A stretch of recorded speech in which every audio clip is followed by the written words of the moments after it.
So yeah, I'd like you guys to welcome Francesca Naibo. Naibo. Naibo, yeah. From Siena Jazz. She's doing her PhD research there, which she'll be talking about that. And she's here for the week. Yeah, cool. Thank you, Tom, for welcoming me, and thank you all for being here. It's really great for me to have the opportunity to share with an audience the project I'm working on. And first of all, I would like to tell you a little bit about myself and the experience I'm doing in Italy, because artistic research in Italy is pretty young, very young, I would say, because these PhD programs have started, they started 1.5 years ago.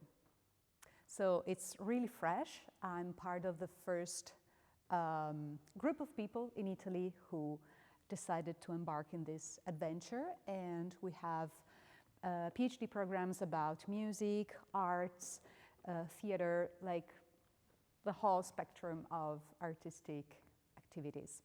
So, of course, it's a great opportunity because we are pioneers, let's say. So it's really the first time we were doing this. But of course, the structure is not defined yet. So everybody has to understand a lot of things. We basically try out new things, and of course, there is a lot of discussion about how things should be done and what the goals and the results should be.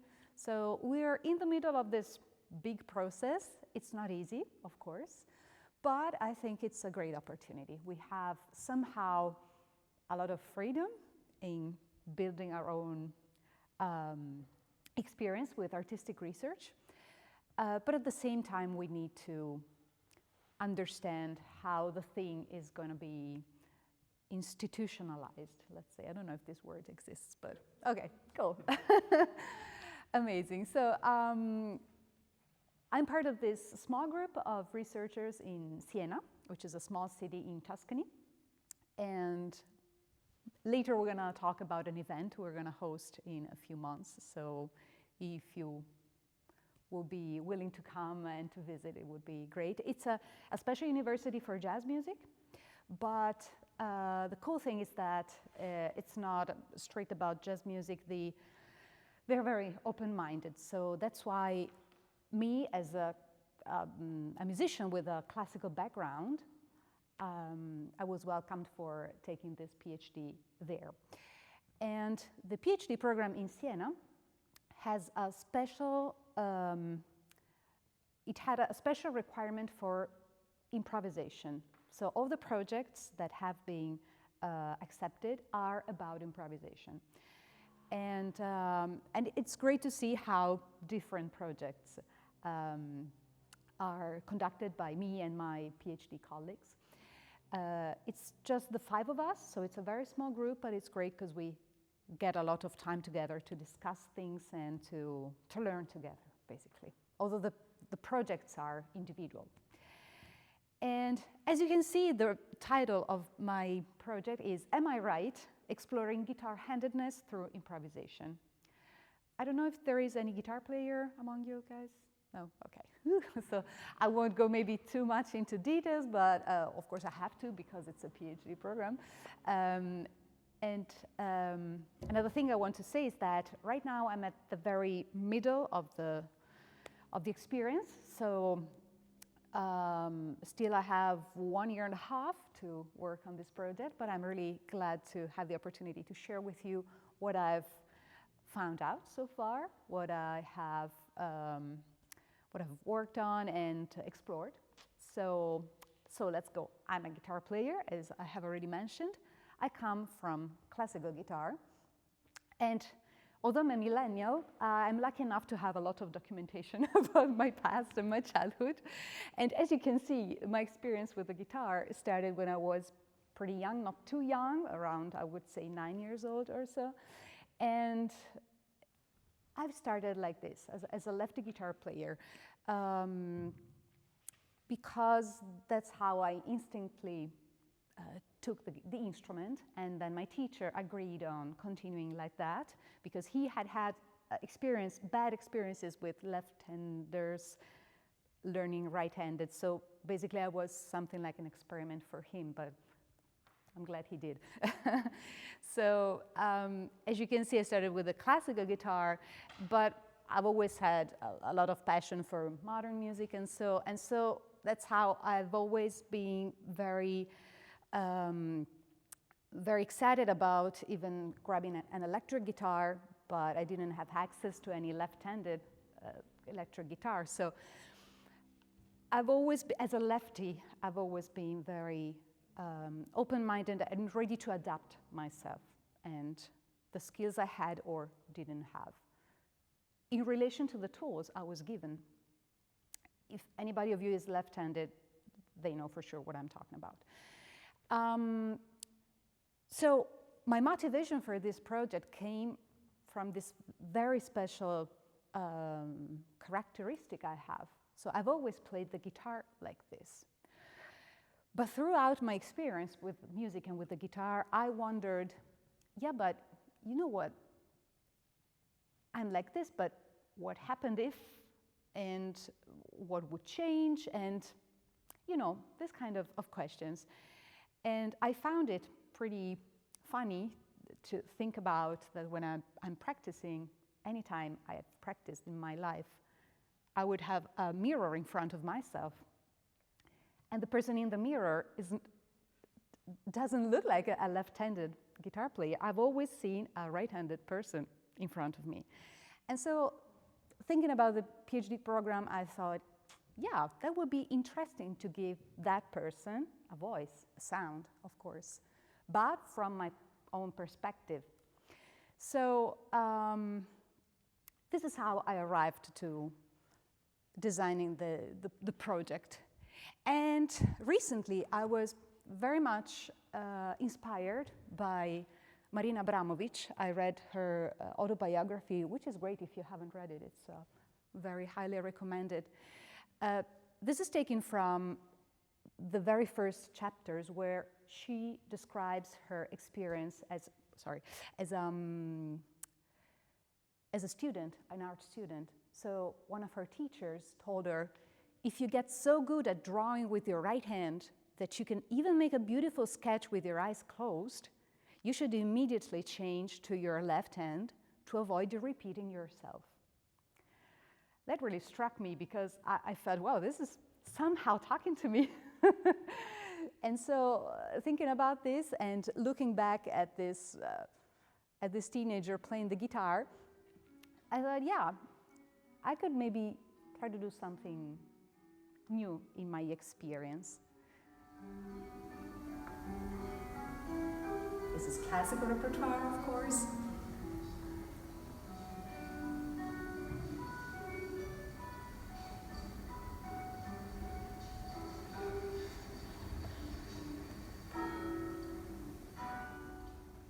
Voila. So let's go on. I want to ask a question. Here I'm going to ask it from, I think I'm going to actually ask several questions from the deep questioner. Maybe I'm improvising a new role here. Deep questioner, challenger. Oh. So I'm curious, because this thing here from Abramovich, you should immediately change to your left hand to avoid repeating yourself. There's a lot of values in there. Can you speak to those values and where are those coming from? Because you could just as easily argue repetition is good, and we want to go into the place. So can you just speak to that real quick? Yeah, you're totally right. This sentence is really impositive. So in a way, we can consider this coming from a sort of like a old-fashioned type of teaching. But from my perspective, I see this in its potentiality in the artistic production, which is, that's good repeating yourself, but try to avoid repeating just for the joy of repeating and to stay in the comfort zone. I see this in a way that it pushes you to go outside of your comfort zone, which I think for arts is really good.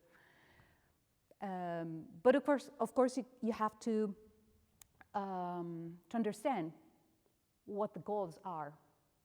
So, I mean, going outside of your comfort zone just because I want to do things strange or different, you know, I don't think it's very valuable. But if you understand really what the reason for your change is, then it brings good outputs. Do you have any other questions? Okay, let's go. Cool. Oh, sorry. And yeah, this is me. This is the original picture. I thought, yeah, let's do this experiment. Even just having a look at myself in a different setting at first gave me a very strange feeling, but why not? I mean, I can incorporate a new approach to my instrument and to finally give voice to this reflected guitarist in the mirror. So, before starting, of course, I felt the need to set my key points, to just organize the work and to define what I wanted to do, what I didn't want to do. Because such project, the decision of exploring the guitar in all its different postures and questioning the traditional technique that we have, with one hand doing one thing and the other hand doing another thing, that could have become dangerous, of course. So my first key point is, it is not my goal to become a right-handed guitarist, because since my PhD is about artistic research, and so the production of new artistic material, I didn't find anything interesting about learning how to properly play the right-handed guitar. So basically, I accept the limitations I have as a left-handed guitar player. And of course, I did not intend to erase the technique I learned so far. So I will not give up using my fingernails on my left hand, for instance, which is something that really characterizes my sound. And so one big challenge is how to use this asymmetry that I have in the way my hands are, and to incorporate this in this new approach I am exploring. Then I do not want to pursue a spectacular approach, which is like, hey guys, I'm going to show off and show you how I can do things that I can play left-handed. I'm going to play that right-handed. You know, this type of approach I don't think is very interesting, and it doesn't really bring anything positive and with a good artistic value. So I want to find innovative sounds and expand my guitar technique in ways that I cannot do when playing left-handed.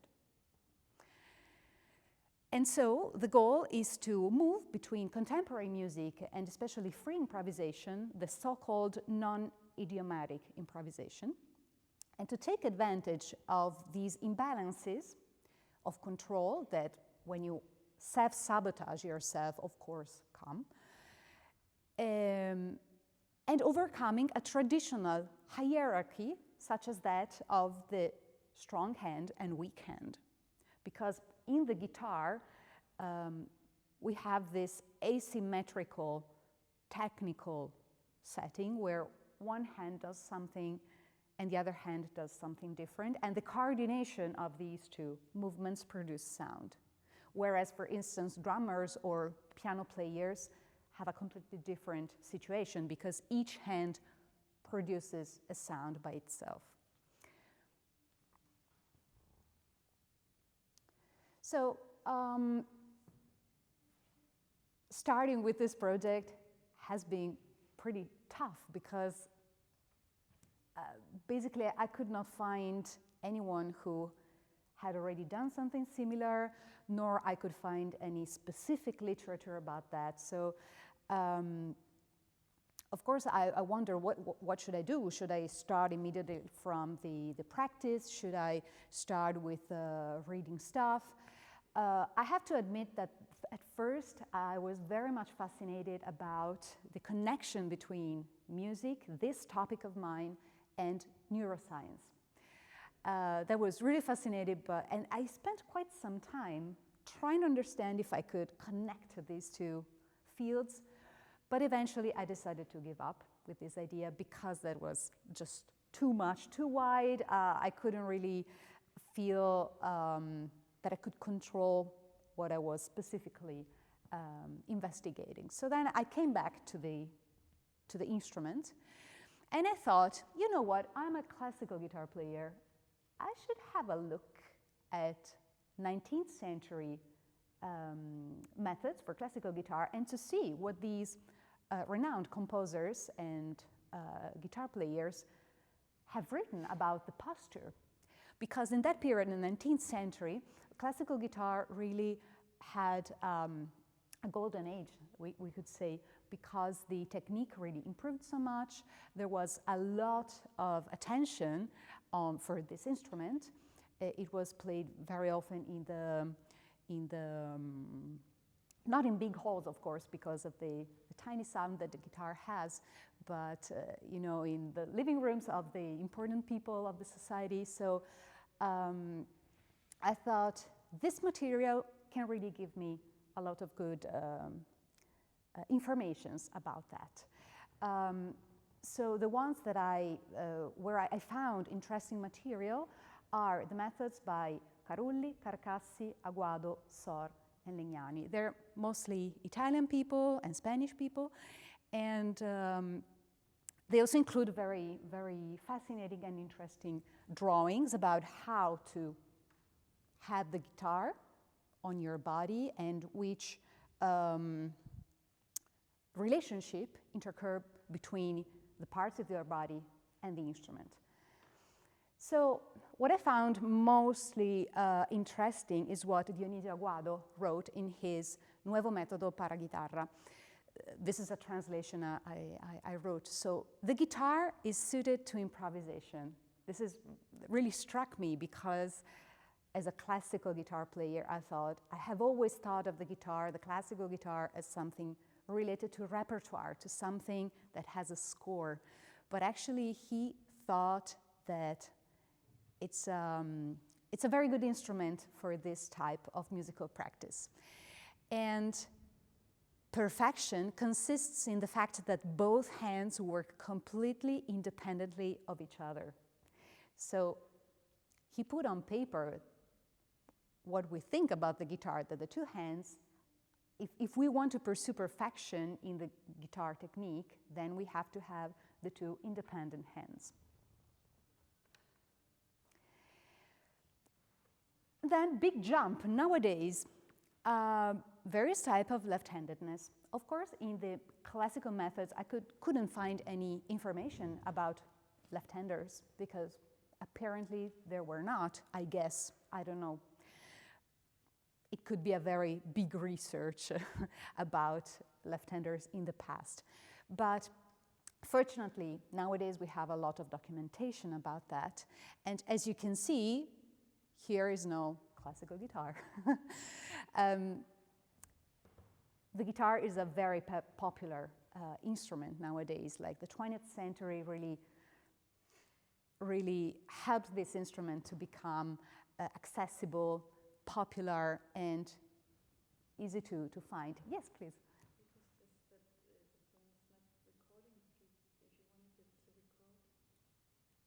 From here? Oh. Is that recording anymore? It says the layout place is full. Oh no. Thank you for saying that. This one's recording. It is working. Okay. We'll have to just go with this one, I guess. Yeah. It's okay. Thanks. Thank you. Okay. So I researched very much about the various type of left-handers that are active nowadays, especially in the fields of the folk music, rock music, jazz music. And it was not easy to find the information because I even had to read informations in blogs and so, because that's not something institutionalized, of course. There are no books about leftists. Maybe they will happen and appear someday. But the categorization I could formalize is the following. So we have people like Jeffrey Lockhart. He's an American guitar player. He's also teaching at Berkeley.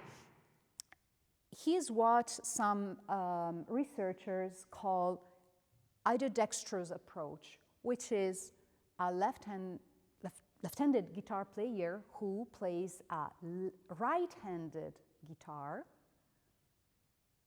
in a left-handed position, so that the order of the string is inverted. And so you have to basically build your own technique in this special situation. Okay.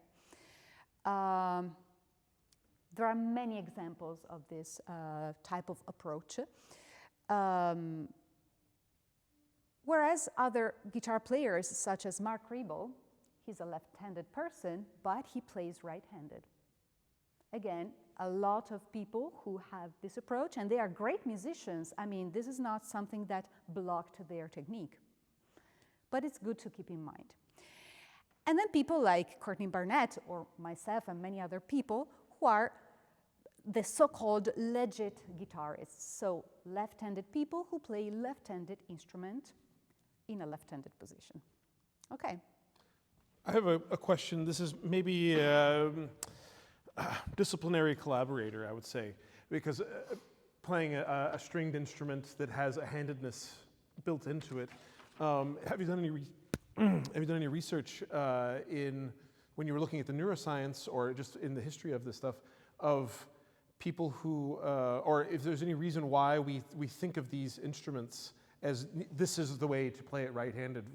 How did it develop that way? Is there something innate in the way that the instrument is built in our bodies that lend itself towards that, or is it just? I've always wondered about this with people like Ribot, who play an instrument the other way, even though their handedness is different. It doesn't seem to affect them necessarily. You talk to some of these people, like, well, I've never thought about it any differently. That's a very good question. I've always been fascinated by this topic. I've tried to do some research about that, and I couldn't find any scientific paper specifically about that. But there is a lot of discussion about this issue. And the general idea I got from this research is that basically it depends on each individual person. Because there are people such as Ribot and Mark Knopfler and many other great guitar players who basically learned this and it works for them. Whereas some other people tried, but it didn't work, and so they decided to go the other way around. From my own perspective, I have to say that I feel good playing the guitar in the legit approach, but I have the impression that if I didn't have any access to left-handed guitars from now on to the end of my days, I would maybe do a lot of work but learned a right-handed way. So I don't know, I think it depends, and the two hands do completely different actions, and there is a lot of discussion on which hand is the most important hand for the production of sound, and it's a very big topic, I would say, but generally speaking, I would say it's really up to the person and their own feelings. I researched about this. I created, for instance, playlists of living guitar players who have these type of approaches, and fortunately there are also other researchers who are or have already done something similar, so getting access even to not so famous guitar players who have these approaches has been possible and very, very much interesting. I even discovered that there are some right-handed guitar players, like right-handed in the everyday life, who prefer to play the guitar left-handed. It's really a very big DIY word, I would say, because I was for many reasons. The guitar is pretty cheap, so it's easy to access for anybody. You can find it also in public places and whatever, and it's very easy to just flip the position. Whereas for the violin or the viola, then it's maybe a little bit more complicated because of where your chin rest and so on. And last but not least, of course, we have famous examples such as Paul McCartney, Kurt Cobain, so people who, like, popular personalities who showed and embodied a symbol for left-handers. So this, I think, really helped even other people to try to do that. So let's go into the more practical work I did and I'm doing, of course. I had to start again from the basis, of course. I had to write down my thoughts about what it means to play the guitar and all the aspects that are involved in this practice. So I created lists of expertise and skills I already have while playing the left-handed guitar, and skills that I don't have when I invert my technique. This was very helpful to do because I had to be honest with myself and recognize what I can do, what I cannot do, what I can do with less control, so that I could focus on specific techniques and actions that I find relevant for the artistic outputs that I'm pursuing. And also something that I find pretty interesting is this analysis I did with this very bad drawing, which is, it came from some exercises about my body touching the instrument.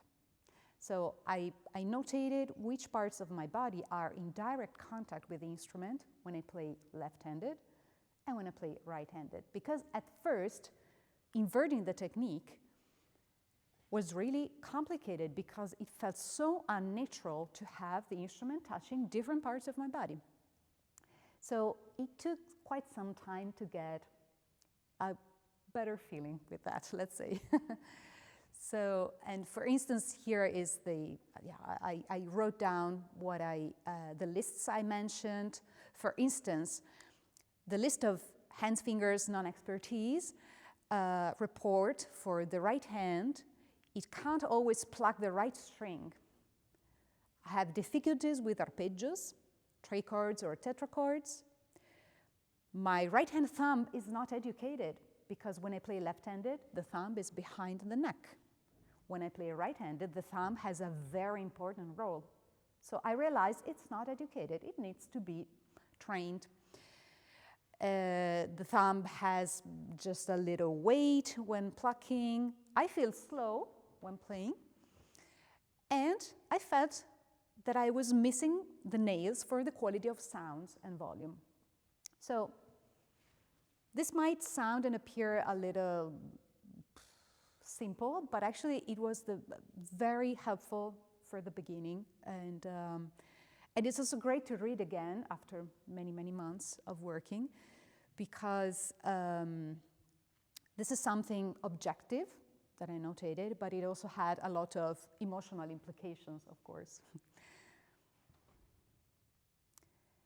And while practicing, I decided to explore many different postures with the guitar. Because I think it's a very powerful thing of the instrument I play. My usual posture is this one, the sitting left-handed. Of course, I have already explored very often the sitting with the guitar horizontal on my lap. The super new postures for me were, of course, the other ones, so the sitting, right-handed sitting and right-handed with the horizontal guitar. Sometimes I explored the standing positions, which is also very, very important. And then the sitting with the guitar vertical. I think it was very important to do this scheme because that later created graphical score we're gonna see. Doing this work, of course, I had to reflect so much about the meaning of this whole process and why it's possible on the guitar and how the concept of symmetry and asymmetry is involved in this process. And so with very simple schemes and drawings, I connected the symmetry, the axial symmetry we have in our body and that we have in the guitar. Of course, I considered the classical guitar, but mainly it's a symmetrical instrument. Then there is a spatial asymmetry in the way we position the guitar when we play. And then I tried to draw the gestural and postural asymmetries that we have. So basically, how my body has asymmetrical positions when playing. You can see here the arms and also the position of the hands because they have different positions.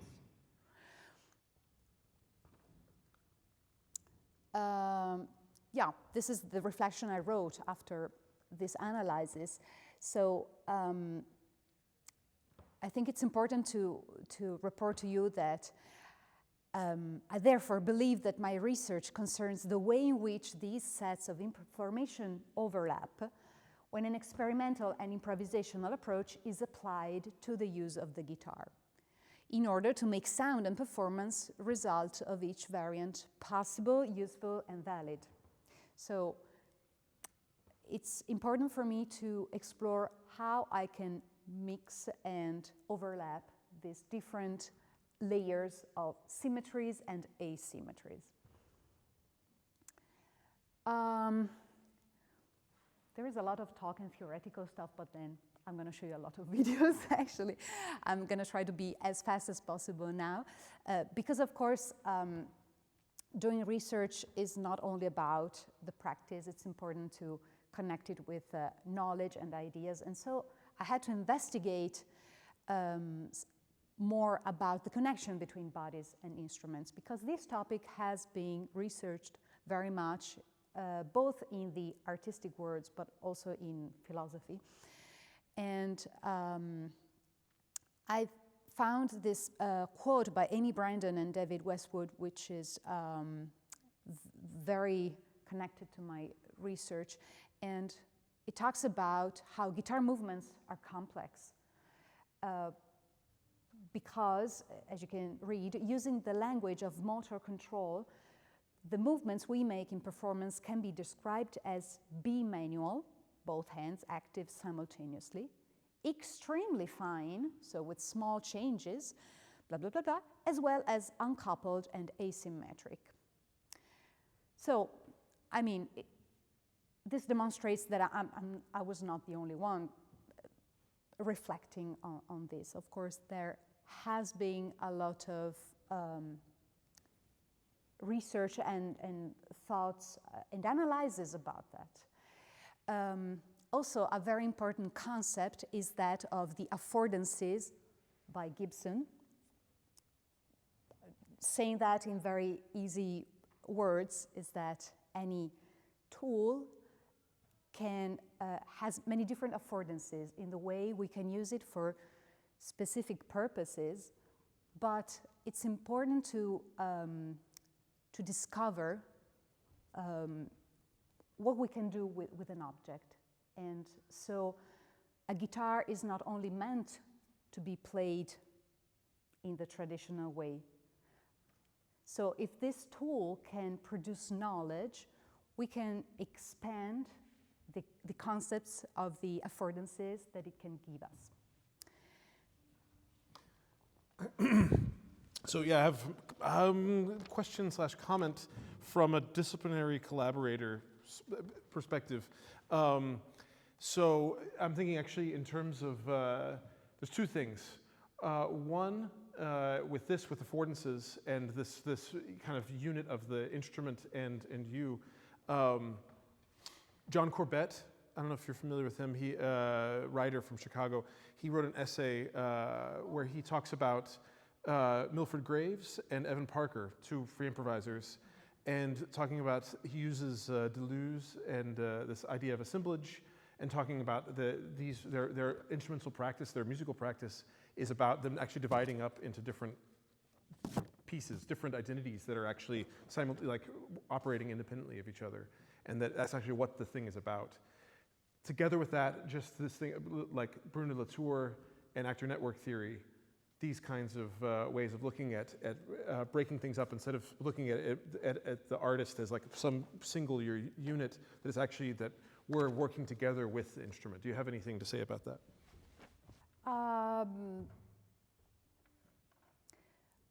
I think it's very relevant in this in the whole theoretical approach to this operation I'm doing to my instrument. And I don't have specific comments to add, also because I don't precisely know the writings you mentioned, but it's an area, it's a knowledge area that I've recently discovered, and so it still needs to be even more explored from my side. So I would say I think it's very relevant. I need more time to to go deeper into that, but thank you for the tip. So we're going towards the end of the theoretical and written part. In addition to what I've already explained to you, I also did some research about social implications and traces in our language about left-handedness. It's a very big topic, but I found it very interesting to see how and why left-handers have been isolated and considered inferior, bad, and dangerous also over the centuries. The field of self-sabotage as a practice in arts, which I think is very relevant to my research and very inspiring too. And also studies on left-handed instruments. Basically, the theses I could read about this topic are more into didactics. So, for instance, there's a cello player from Germany who documented how she could learn to play left-handed cello. That's very, very, very interesting. And some double bass players, two double bass players, did some research about the idiodextrous approach. So playing a right-handed double bass with a left-handed technique. I put this painting by Edouard Manet because I discovered it 2 days ago, and I find it very funny because I had never noticed. This guitar player is playing a right-handed guitar in lefty position. And so it's because it's very much connected with this idea of imperfect and sabotage, but actually the model was not a guitar player, so he didn't know how to hold the guitar. And so that's what the sources report, so good. Okay, this I've already explained to you. So the project intends to go beyond technical and postural limitations on the guitar, hybridizing the roles of the hands and limbs across the symmetries and asymmetries of the instrument, so as to create a new guitar vocabulary for free improvisation. Let's go. So, I tried to document as much as possible the work I've been doing over the months, and the first step I took was to play my left-handed guitar, in this case my classical guitar, in a right-handed position. I recorded many short videos because at first I wanted to give myself very basic instructions and assignments. Just for instance, concentrate on percussive sounds, just an example. And then analyzing the results. I created, as you can see, a non-listed playlist on YouTube, which I find very useful also to share the material with my supervisor, my colleagues, you. And every video has the analysis in the caption, in the description. Here is an example. This is the very first one I uploaded. It's short, 1.5 minutes.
Okay, so as you could notice, the two hands had very separate roles and specific actions and techniques to do. So my right hand would have a percussive role and the left hand a plucking role. The left hand was active both from below the neck and from above. The two hands had different speed in their actions. And so trying out only these very basic and few instructions that created so much in just 1.5 minutes. I think for me this was a very effective and useful way of working, because instead of playing like 10 minutes with a lot of material, I think this is, could give me very clear results and help me understand which the next steps were.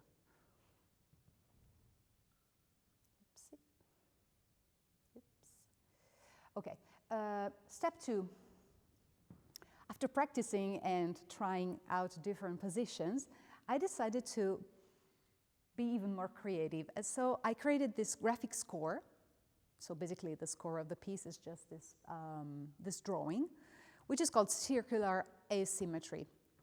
The writing there says, explore each position for a maximum 2 minutes. Use only the guitar and your hands, so no preparations or tools. And these are the position, the postures I had shown you before. But in this way, it's more, the concept is connected to the idea of a circle, of going from this position to this, to this, to this, and then coming back home to the first one.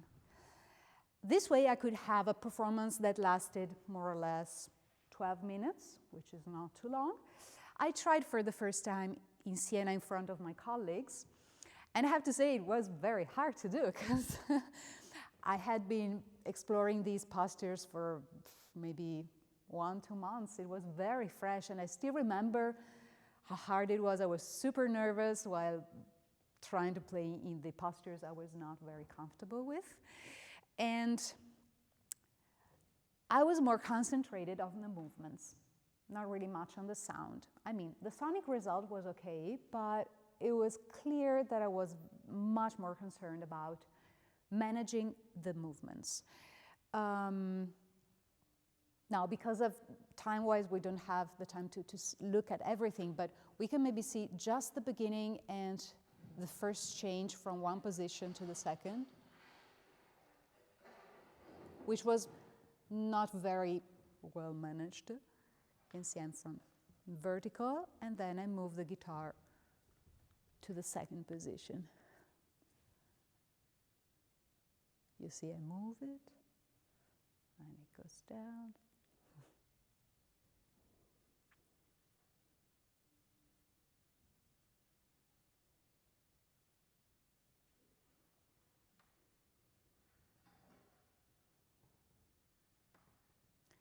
So basically what I understood later working with a dancer, the movements you saw were not very clear. I mean, they were functional to go from one position to the other one, but from a performative aspect, they were showing this uncertainty I had. So because of this reason, I forgot to put it, sorry. But basically, I decided to, here it is. I worked with Giselda Ranieri, an Italian dancer, and with her I could work on this action of cleaning my movements. I decided also to slightly change the postures, and we can compare the beginning. As you can see, the guitar is on my lap.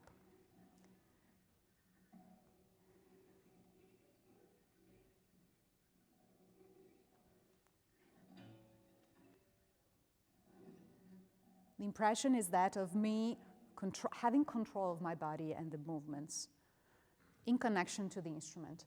And then the change from the first position to the second is very, very well managed.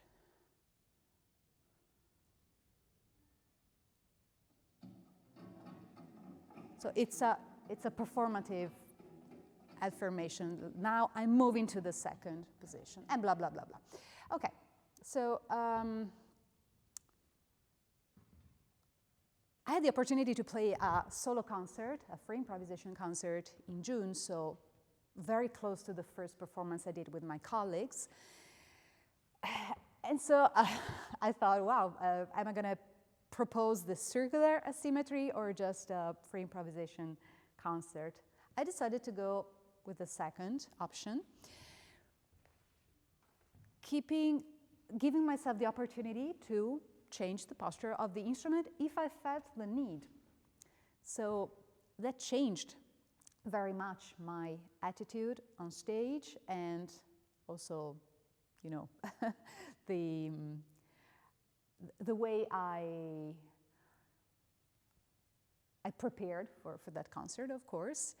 And an inversion happened. Around the half of the concert, I decided to try to flip the guitar, and it was pretty effective.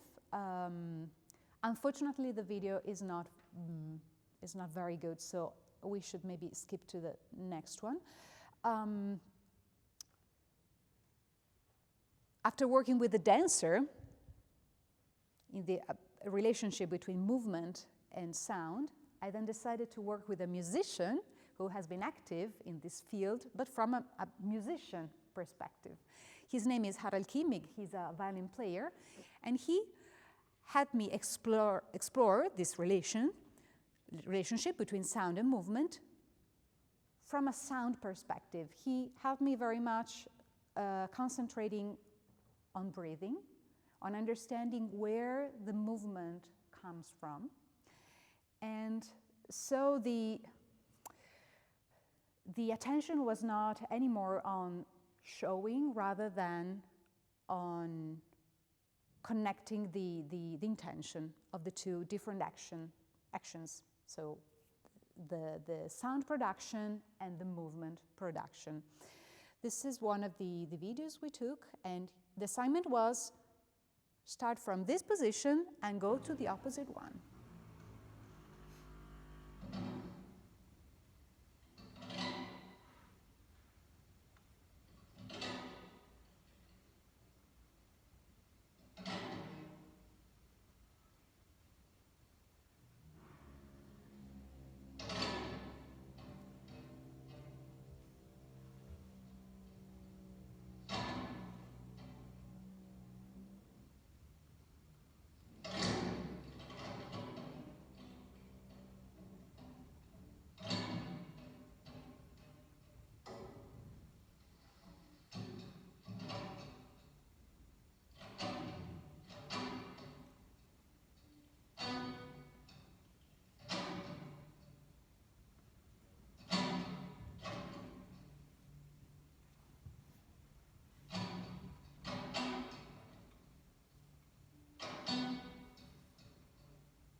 It's basically done like this. It just fades out.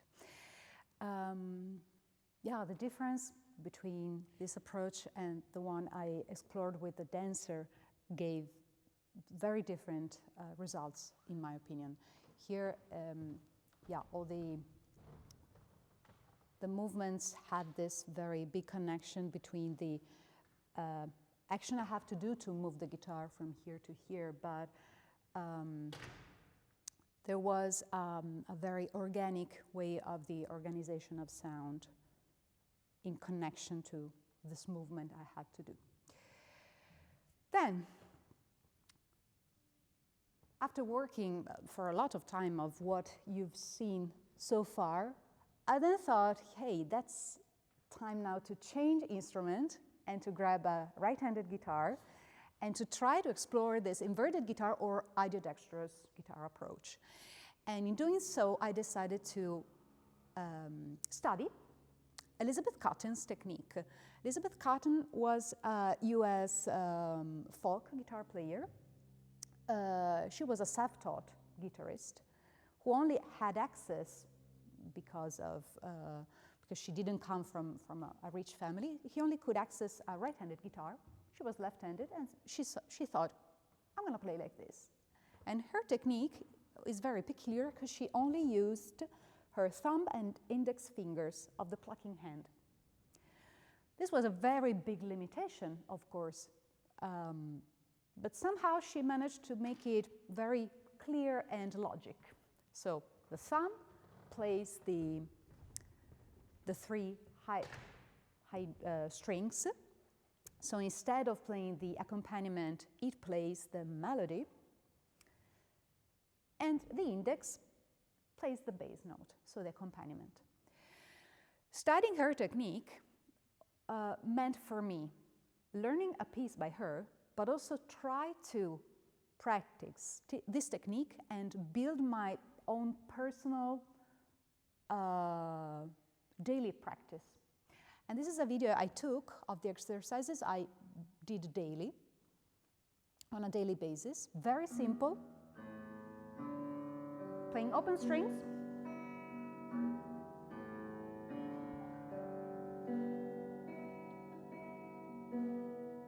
Then playing them two at a time. And then basic arpeggios. Blah, blah, blah. And simple improvisations with one open string.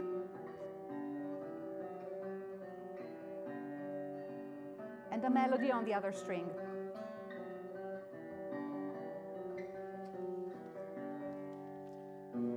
And then, at last, I tried also a very basic B chord improvisation.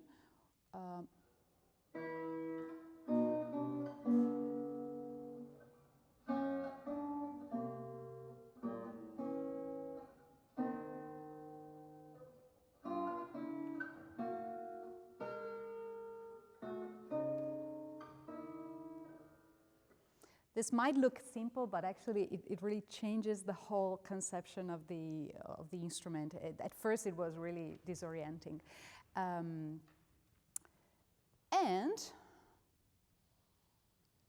then finally, in 1 month, I could learn this famous piece by Elizabeth Cotton, Freight Train. And I had decided what I wanted to get from this learning. So for me, it was important to document how the learning changed from like practicing the piece for 1 week and then for 1 month in terms of preciseness, fluency of the playing and so. And for the very last, at the end of the month, my goal was to be able to play this piece 3 times in a row correctly and pretty fast. So at first it was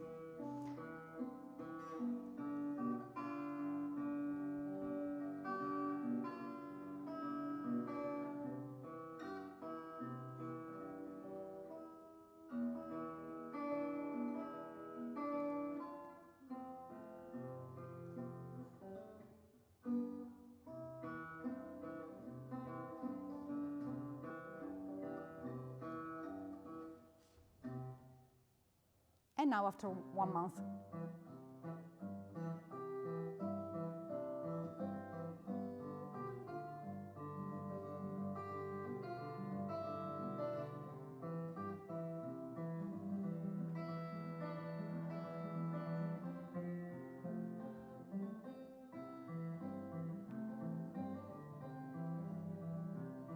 Blah, blah, blah.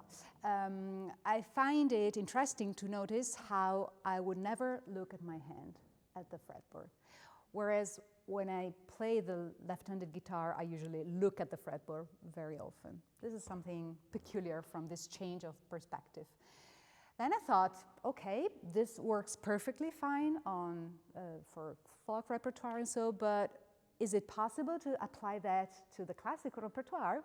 So I did almost the very same experiment. I chose a pretty easy study by Fernando Sor, which I had never played or studied before. And I tried it on a right-handed guitar with Cotton's technique.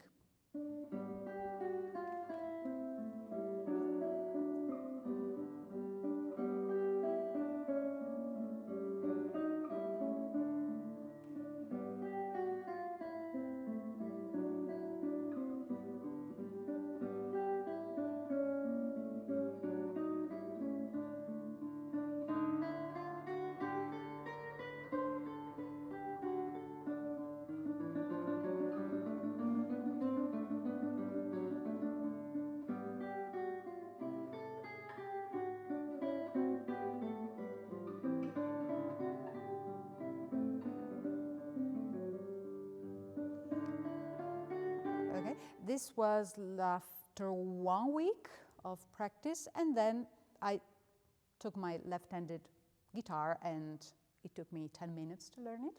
But I think it's interesting to notice how the sound is different.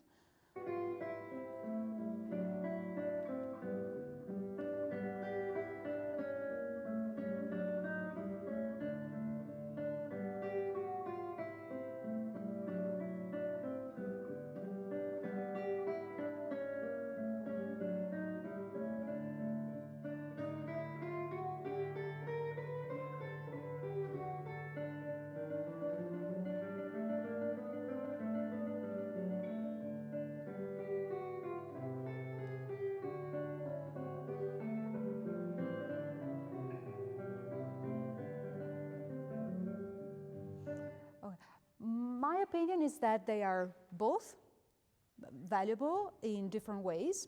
Like here in the last one with the left-handed guitar, it's very clear that each finger is doing what it's been trained to do for a long time in terms of dynamic controls and the quality of sound. On the right-handed guitar, I think it works. It's different, the sound quality is different, but it's, I think it's a demonstration that it works somehow. The very last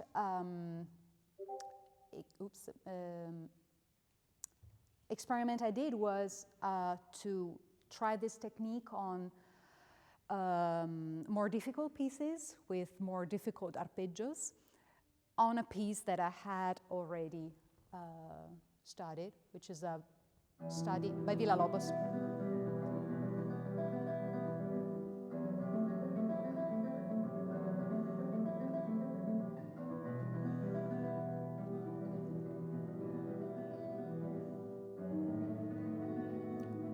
Blah, blah, blah. And very interesting to notice is that after trying to practice this piece, I went back to practicing the same piece on my left-handed guitar, and I think that this type of approach really helped my traditional playing on the left-handed guitar. But then, of course, this process was about written music. Since my goal is to apply these approaches on free improvisation, I went back to free improvisation with this performance. I'm not going to play that for you because of the time, and it's interesting have some discussion later together. But what I noticed from this performance is that, funny to say, I didn't invert the guitar. In that specific performance, I didn't feel the need to do that. But it was really clear in the way I used my hands that the work I've been doing left so much knowledge and new ideas in the way I used the two hands that it was very clear in the way they were independent but also able to switch the roles very quickly. And this was a demonstration of how it's not really that necessary to show all the time this inversion. So basically, a new reflection that I started is about the differences between the visual and the oral feedback of this type of approach. So basically, is this research going to be valuable even on a recorded output? For instance, if I'm going to do some recordings like an album or so with this approach, is that going to be clear that I'm using these different approaches, or is that absolutely necessary for the people to see that what I'm doing? This is also something that came up in these meetings at Siena Jazz because one of my colleagues, she's blind. And for me, it was very interesting and important to hear her impression about what I was doing, because she could not see the inversions and the change of posture and so. And so these questions are in the process of being developed. So I hope to get to new results soon. And questions. I have a lot of questions for myself, of course, and I think it's very important to have them. Now, I think a new step I'm gonna do is for sure to try to record myself doing improvisations with the Cotton's technique, but without any score. This is something I haven't done so far, but it's a new step. And and who knows, many other things. Yes. So I have a few follow-up questions here. One is kind of a disciplinary challenger question. Is I don't know if you're familiar with two seminal works in free improvisation field. You have Martin Altena's solo upright bass album called Handicaps. You're familiar with this, and where he's actually in a cast, and he decided to put his bass in a cast as well, and recorded a solo album like that. And then Derek Bailey's Carpal Tunnel Syndrome, one of his last albums, when Derek Bailey, the free improvising guitar player, he thought he had a carpal tunnel syndrome. It was actually, he was dying of a neurodegenerative disease. But he recorded this album kind of celebrating working with it. So how does your work relate to these? How would you put it in context with these two works? Because of limited amount of time I had today for you to share my research, I didn't include all the inspirations that I found both in music and performative arts and so. And the two you mentioned are in that list because they relate to my research on the topic of limitations and possibilities, and to use a specific condition we may have or not have, or specific opportunities we have deriving from our instrument. So in this way, for instance, when I decide to concentrate on the Cotton's technique, I'm giving myself some limitations. So it depends on the territory we decided to delimit, and I think the two examples you mentioned are really good examples of two musicians who did that. And especially the double bass player, he never played that live. He only recorded that, and that's great because it's actually an experiment. He decided to do that, and we have the testimony of that artistic practice. Yes, so another kind of combined interdisciplinary collaborator from two disciplines. I'm thinking one is kind of a combined question, because you can look at this, what you're doing in the research phase of it, maybe not in terms of what the results are going to be, but that you're sort of role-playing as a handicapped person in a way. You're handicapping yourself, right? Like going into this thing and working from a level of disability. So there's a field of role-play studies where, okay, we're looking at this, you could look at this as role-play. So I'm interested in your thoughts about that. And with that said, there's another field that I've only recently become aware of CRIP studies. This is like crippled studies. I was at a conference back in December. There was a researcher from Canada named A.O. Roberts, and she was doing work with glitch stuff and how that is a sort of a metaphorical sort of work as like sort of having solidarity with crippled people. But then there's also, in role-play studies, I know there's some people who've been very critical of role-playing as people with handicaps, as this being some sort of, that there's maybe some sort of some ethical issues. So there's a lot of things in that question. I'm trying to throw a lot of things that I had separate as questions to all in one. Do you have any thoughts to any of that? Well, this topic of having a difficulty in doing something, I think it relates to my research in its very beginning. Because in the end, I'd like to develop an approach, a technique on my instrument which is actually possible to be mastered. So, so in a way, it's a limitation, but on the other hand, is also an expansion of the possibilities. So in this way, I don't consider that just to be limiting, but instead to be amplifying. And so, yeah, it has never had any negative implications or so. It's just